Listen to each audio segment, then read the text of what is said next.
ఒక చిన్న మాట ఈ క్షణం అనేది ఎప్పటికీ తిరిగి రాదండి. తిరిగి రానిది ఉన్నది అనంటే ఒకటే ఈ క్షణమే.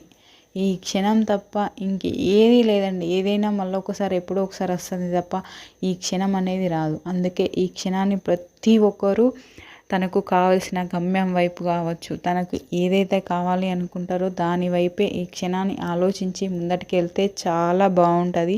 ఈ క్షణాన్ని ఎప్పటికీ వదులుకోవద్దు. మనమైతే ఏదైతే సాధించాలనుకుంటున్నామో అది ఈ క్షణం నుంచే స్టార్ట్ చేయాలి. రేపో నెక్స్ట్ గంటనో ఇంకెప్పుడో అంటే అది ఎప్పటికీ రాదు. అది ఈ క్షణమే అవుతుంది. ఇంకో గంట కూడా అయింది అని అంటే అది ఈ క్షణంకే వస్తుంది తప్ప ఇంకొకటి కాదు. కాబట్టి ఈ క్షణాన్ని మాత్రం వదులుకోవద్దు ఎప్పుడైనా సరే.